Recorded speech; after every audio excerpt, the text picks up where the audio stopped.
Sistemas fly-by-wire permitem um voo mais seguro e eficiente. Em 1961, não muito depois que a NASA recebeu o imperativo do presidente John F. Kennedy de pousar um homem na Lua dentro de uma década, o então administrador da NASA James Webb fez uma pergunta a Thales Stark, Doc Draper, chefe do Instituto de Massachusetts do Laboratório de Instrumentação de Tecnologia, MIT. Webb queria saber se era possível criar um sistema de orientação que pudesse levar um homem à Lua e devolvê-lo em segurança à Terra.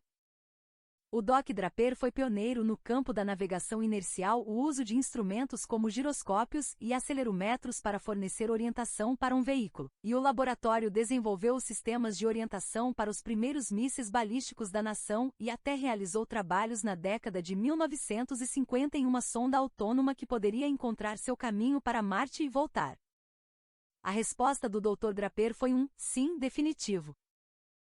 O laboratório de instrumentação se tornou o primeiro grande contratante do programa Apollo. Trabalhando com outros contratados, o laboratório desenvolveu o Sistema de Orientação, Navegação e Controle Primário Apollo, PGNCS, pronúncia-se PINS, constituído por uma unidade de medida inercial, componentes ópticos e outros. O sistema tinha em seu coração o computador de orientação Apollo, projetado e programado pelo laboratório, e amplamente construído pela Raytheon. O computador seria o cérebro tanto do módulo de comando Apollo quanto do módulo lunar que levaria os primeiros astronautas à superfície lunar. Para fazer isso, ele tinha que ser perfeito. Enquanto isso, no Flight Research Center da NASA na Califórnia, engenheiros aeronáuticos faziam perguntas sobre como os computadores poderiam contribuir para o voo na Terra, perguntas que o Apollo Guidance Computer ajudaria a responder. Nesse ponto, aeronaves mecanicamente controladas nas quais as superfícies de controle do veículo são operadas por cabos e hastes conectando as superfícies aerodinâmicas às alavancas de controle do piloto, e pedais de leme eram a norma na aviação. Em 1970, uma equipe de Dryden visitou a sede da NASA propondo uma aeronave avançada controlada por um sistema analógico de fly-by-wire sem backup mecânico.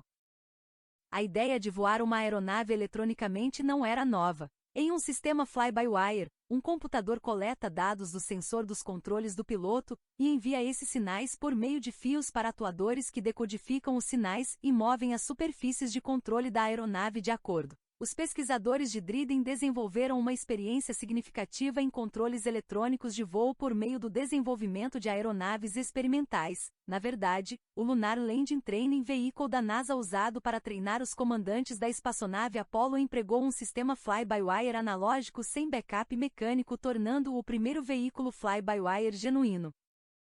Mas todos esses sistemas usavam computadores analógicos em oposição aos digitais. Os computadores analógicos eletrônicos usam variações nas propriedades físicas da eletricidade para representar números. Computadores digitais usam código binário. Embora mais lentos para certas funções do que seus equivalentes analógicos, os computadores digitais podem armazenar grandes quantidades de dados e podem ser programados com software complexo. Embora a aeronave real proposta pela equipe de Dryden se mostrasse futurística demais para ser perseguida, foi levantada a questão: que tal um sistema digital fly-by-wire? A resposta foi que não havia computadores digitais qualificados para aviões, diz Ken Sasalai, então um jovem engenheiro da Dryden. Uma objeção foi levantada por uma figura conhecida, e ex-piloto de testes de Dryden, no que era então o Escritório de Pesquisa Avançada e Tecnologia da NASA, Neil Armstrong. Ele havia recentemente voado para a Lua e de volta com sua vida confiada à orientação de um computador digital. Sasalai abordou o laboratório Draper, o arquiteto do Apollo PGNCS, para ver se ele poderia ser adaptado para testar a viabilidade do fly-by-wire digital para aeronaves. A resposta novamente foi sim. Com o apoio de Armstrong e do vice-almirante Donald Ingen da Marinha dos Estados Unidos, Dryden adquiriu um trio de F-8C cruzadeiros da Marinha, e, trabalhando com Draper, o centro instalou um Apollo PGNCS extra adaptado em um dos aviões, que se tornou a Aeronave de Pesquisa Digital Fly-by-Wire, DFBW. Outro dos F-8 foi convertido em um simulador terrestre, Ironbird, para testar o software de voo e pilotos de treinamento, e o terceiro F-8 foi usado para familiarizar pilotos de teste com a aeronave. O sistema Apollo não era uma configuração ideal para o controle de aviões, disse Philip Feleman, que era o gerente do programa DFBW da Draper. Mas tinha uma grande vantagem: era altamente confiável. O programa DFBW, também conhecido como Programa F-8, foi dividido em duas fases. Na fase I, o objetivo foi demonstrar a viabilidade de voar uma aeronave apenas por computador digital. O primeiro uso de um sistema fly-by-wire analógico em uma aeronave foi no início de maio de 1972 pelo veículo configurado de controle YF-4 e da Força Aérea dos Estados Unidos. Cerca de 3 semanas depois, em 25 de maio de 1972, Gary Crier pilotou a aeronave de pesquisa DFBW no primeiro voo de uma aeronave controlada por computador digital. O avião não tinha backup mecânico, apenas um sistema de emergência analógico de 3 computadores. O sistema de backup não foi necessário para aquele voo, nem qualquer outro para a duração do programa. Mais de 30 voos bem-sucedidos depois, a fase I terminou tendo provado que um computador digital pode ser usado para pilotar uma aeronave. A próxima questão era como torná-lo prático. Os computadores digitais comerciais não tinham a confiabilidade do Apollo Guidance Computer. Um sistema DFBW exigiria mais do que apenas um, ou mesmo 2 computadores para operar com qualquer garantia de segurança aceitável. Na fase segunda do programa DFBW, Driden colaborou com Draper, Langley Research Center e outros para criar o hardware e software necessários para um sistema DFBW de 3 computadores altamente confiável e tolerante a falhas. Draper, enquanto isso, também estava trabalhando com a NASA no sistema de orientação, navegação e controle para um tipo inteiramente novo de aeronave, o ônibus espacial. Empregando um sistema digital fly-by-wire com redundância quádrupla, o ônibus espacial se beneficiou do trabalho realizado durante o programa DFBW, que em um caso identificou um problema de hardware com os computadores de voo. Ambos os programas usavam IBM AP-101S, e em outro ajudou a resolver um problema potencialmente perigoso com a oscilação induzida pelo piloto que ocorreu durante o voo de teste final do Space Shuttle Enterprise. O voo final do programa DFBW ocorreu em 2 de abril de 1985, o último dos mais de 200 voos bem-sucedidos que, coletivamente, forneceram um impulso para mudar a forma como as aeronaves são projetadas e voadas ao redor do mundo.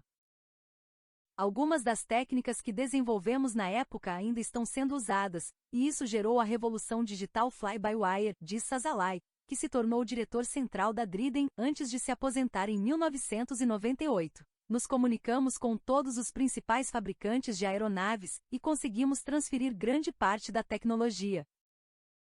O primeiro avião comercial a voar com DFBW foi o Airbus 320 em 1987, seguido pelo Boeing 777 em 1994. Hoje, a tecnologia está presente em uma série de aeronaves de ambos os fabricantes, avaliando a velocidade, o peso, as condições atmosféricas e outras variáveis da aeronave, chegando às deflexões de controle ideais para alcançar o que o piloto solicitou. Para aeronaves comerciais, a tecnologia substitui sistemas mecânicos pesados, permitindo que as companhias aéreas se beneficiem de uma maior eficiência de combustível ou transportem mais passageiros e carga. A capacidade de resposta elevada das aeronaves habilitadas para DFBW permite que os pilotos forneçam um voo mais suave, e as redundâncias do sistema ajudam a garantir a operação segura do veículo. As necessidades de manutenção mecânica também são reduzidas, economizando custos e tempo gasto na manutenção e reparos dos sistemas mecânicos e reduzindo a chance de falhas. O fly-by-wire digital libertou os designers das regras dos anos 1950 e 1960, então você acaba com veículos como o ônibus espacial, o bombardeiro B-2 e o F-17. Você não poderia ter esse tipo de aeronave sem um sistema fly-by-wire, diz Sasalai. Os benefícios dos sistemas de controle de veículos por computador digital, conforme demonstrado pelo programa DFBW, não se limitam aos céus, entretanto. Os recursos do controle eletrônico de cruzeiro encontrados em muitos automóveis são ativados pela tecnologia drive-by-wire, assim como os sistemas de freio antibloqueio e de controle eletrônico de estabilidade, ambos os quais aumentam significativamente a segurança. Os fabricantes de automóveis e motocicletas também incorporaram aceleradores eletrônicos em seus veículos, o primeiro sendo o BMW Série 7 em 1988 e eliminando os sistemas mecânicos móveis entre o acelerador e o motor. O que a NASA significou para nós é um fluxo constante de problemas difíceis para trabalhar. As habilidades que aprendemos e as tecnologias que desenvolvemos em nosso trabalho com a NASA, então mudamos e aplicamos da forma mais ampla possível, diz Sargent. Além das aeronaves, Draper aplicou a tecnologia DFBW a uma variedade de veículos subaquáticos não tripulados e aos submarinos da classe Seaval da Marinha dos Estados Unidos. Um sistema redundante e tolerante a falhas, swim-by-wire, diz Sargent.